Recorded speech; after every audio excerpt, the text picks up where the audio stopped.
हजरत फातिमा ने क्या मन्नत मांगी? बच्चे सही हो जाएंगे तो बोलिए 3 रोजे रखूंगी। अल्लाह तबारक व तआला ने बच्चों को शिफा अता फरमा दी। और मैं समझता हूं ये करबला की ट्रेनिंग थी। रोजे रखे बच्चों ने। किसने रोजे रखे? बच्चों ने। किसने? 7-8 साल की उम्रें बच्चों की। हजरत अली फरमाते हैं जब मैंने देखा ना मेरे बच्चे भी रोजे से हैं तो मैं कहीं से थोड़े से जौ लाया। ये शहजादे हैं कायनात के सबसे बड़े। फरमाते मैंने बीबी पाक को दिए तो सैयदा पाक ने जौ पीसे रोटियां पकाई। और जब ऐन इफ्तारी के वक्त खाना सामने आया तो दरवाजे पे भिखारी आया। ऐन उस बड़ा बेनियाज है अल्लाह, अजीब रंग है मालिक का। ऐन इफ्तारी का वक्त जब आदमी कहता है कि फटाफट हो जाए, भिखारी दरवाजे पे आया और उसने सदा दी, ओ मेरे रसूल के घर वालों, कई दिनों से रोटी नहीं खाई। हजरत अली ने, हजरत फातिमा ने बच्चों की तरफ देखा तो इमाम हुसैन छोटे थे सबसे, उन्होंने सबसे पहले बर्तन उठाए खाने वाले और कहने लगे अम्मा मैं ना देखे आऊं। हजरत फातिमा रश्क करने लगी। मुस्तफा के नवासे बाहर गए, अपने हिस्से का खाना वयुसिरूना अला अनफुसिहिम वलौ काना बिहिम खसासा। अल्लाह फरमाते उन्हें बड़ी अशद जरूरत भी हो फिर भी वो दूसरों पे इशार कर देते हैं। वो खाना बाहर इमाम हुसैन दे आए, पानी से रोजा खोला, खजूरें खाई, लेट गए, सवेरे खजूरें खाई, रोजा रख लिया। शाम हुई तो हजरत अली फरमाते मैं फिर अगले दिन के रोजे के लिए जौ लाया। फातिमा ने पीछे रोटियां पकाई। 2 दिनों की भूख थी पर मालिक तू बड़ा बेनियाज है। आजमाने पे आया तो इस रंग में ऐन इफ्तारी के वक्त दरवाजे से आवाज निकली और मांगने वाले ने कहा कि भूखा भी हूं और यतीम भी हूं, यतीम हूं। हजरत फातिमा कहने लगी बेटा देर ना करना, यतीम का पेट भरने में देर नहीं होनी चाहिए। खाना बाहर चला गया, पानी से रोजा, खजूरें। शहजादे हैं शहजादे, ये 2 जहां के शाह हैं, पास कुछ रखते नहीं, 2 जहां की नेमतें हैं इनके खाली हाथ में। खजूर पानी से इफ्तारी भी सहरी भी, सवेरे फिर उठे रोजा रखा। 3रा दिन है, तीसरा। जरा दिल पे हाथ रखना, बच्चा एक रात भूखा हो तो अम्मा सोती नहीं। और मैं कहा करता हूं अम्मा फालज वाली हो ना, फालज वाली मां, फालज ज़दा, तो आधी रात को उसका बेटा जवान कहे थोड़ी भूख लगी हुई थी तो अम्मा को रींगना भी पड़े तो वो रींग के भी जाती है, रोटी पकाती है, कहते मेरा लाल भूखा ना सो जाए। और मुस्तफा की बेटी से ज्यादा बच्चों से कौन प्यार कर सकता है। और 3 दिन के भूखे बच्चे, 3रा दिन आया, बड़े हौसले से बीबी कह देती है छोड़ो इनका तो काम है, ये तो आते रहते हैं, मेरे बच्चे भूखे, तुम पहले रोटी खाओ। लेकिन मेरे भाई करबला ऐसे नहीं सजती। ये जो बर्गर खा के नाराज होने वाले बच्चे होते हैं ये मैदानों में नहीं निकल पाते, इनके लिए मुश्किल होता है। हजरत फातिमा ने, हजरत अली ने ड्यूटी की, ड्यूटी अपने बच्चों को तैयार किया करबला के लिए।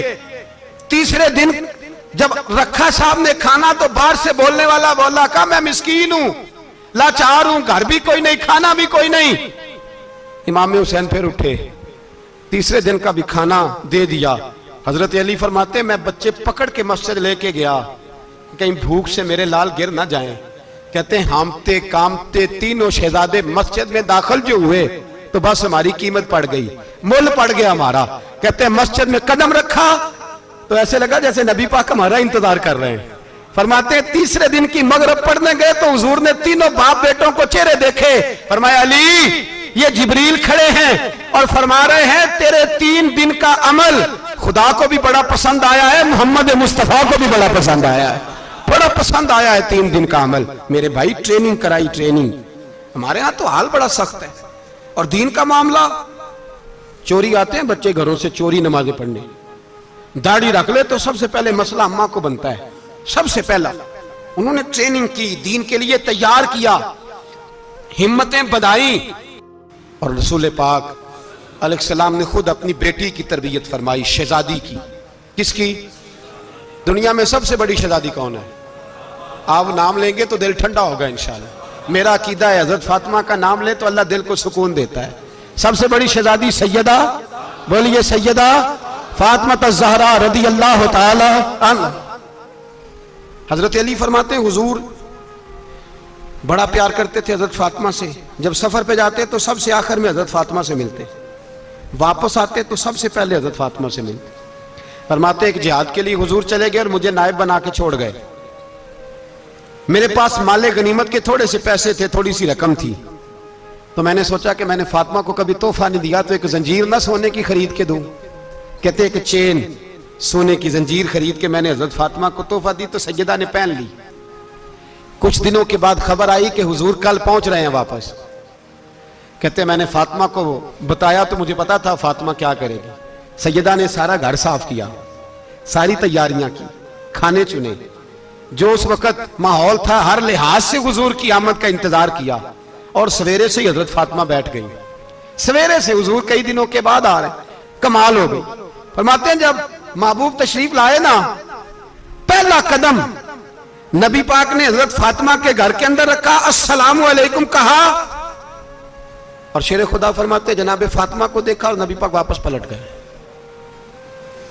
कहते मैं नहीं था घर में, मैं वापस आया, बीबी साहबा ने बताया और मैंने देखा कि फातिमा इस तरह रोती है कि मैंने ऐसा रोते कभी देखा ही नहीं। फातिमा हुआ क्या का पता करो। हुजूर चले गए, पर बगैर मिले ही चले गए।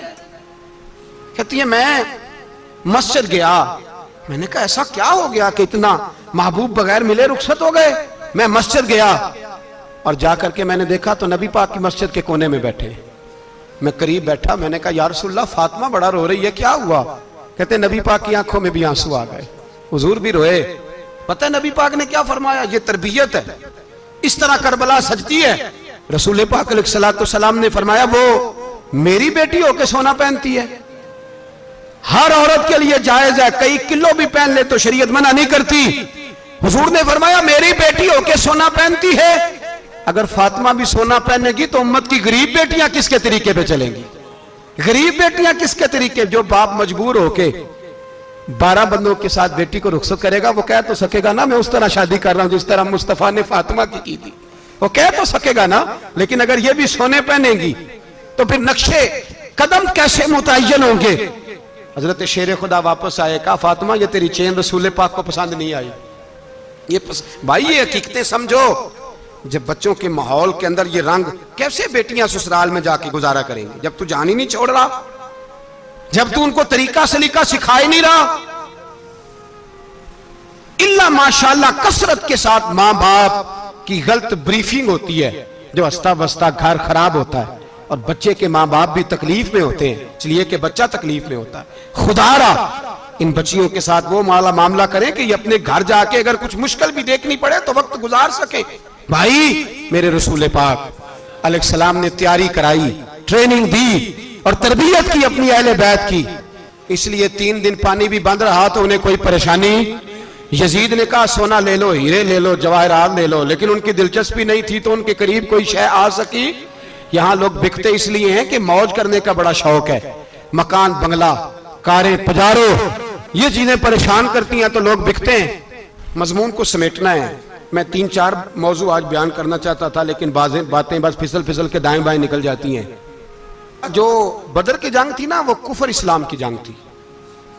ओहद की जंग बोल के बताएं, खैबर की, खंदक, करबला नहीं, हक्को बातल की, कौन सी बोले नहीं, एक दफा सारे बोले आपको सवाब होगा, क्योंकि इमाम हुसैन को आप हक पे कहेंगे तो अल्लाह आपको अजर देगा। कौन सी जंग थी? हमारे हुक्मरान पता क्या कहते हैं, कहते हैं मौलवी हर वक्त हमारे पीछे पड़े रहते हैं, हम नहीं मुसलमान, हम नहीं नमाज पढ़ते, तुम्हें तो सूरत इखलास नहीं आती। यजीद तो जुमा पढ़ाया करता था, तो जुमे को खुतबा देता था। और अजीब लफ्ज लिखे हैं बाज तारीख लिखने वालों ने कि जुमे का दिन था तो इमाम हुसैन 10 मुहर्रम ना जुमे वाले दिन थी, तो इमाम हुसैन करबला में बाहर निकले तो आपने फरमाया इत्माम में उज्जत कर दूं, कोई ये ना समझे कि मुझे तो पता ही नहीं चला, गलती से तीर लग गया इमाम हुसैन को। आपने फरमाया मुझे बताओ तो सही मुझे क्यों शहीद कर रहे हो। कोई ना बता सका तो इमाम हुसैन ने फरमाया मुझे क्या जरूरत थी मदीना छोड़ के मस्जिद नबी छोड़ के आता, मैं तो इसलिए आया हूं कि जिसको तुमने हुक्मरान बनाया वो शराबी है। कौन है वो? रंडियों का नाच देखता है, मुजरे देखता है, मुजरे। वो अल्लाह के हलाल को हराम और हराम को हलाल कहता है, लिहाजा मुसलमानों का हुक्मरान बनने के काबिल है ये इमाम। और ये मैं आपको एक नहीं, मैं 20 तारीखों में दिखाऊंगा कि यही खुतबा इमाम हुसैन का कि तुमने अल्लाह के हलाल को हराम, हराम को हलाल कहा, शराब जिना जुआ बदकारी आम कर दी, लिहाजा यजीद मुसलमानों का हुक्मरान बनने का अहल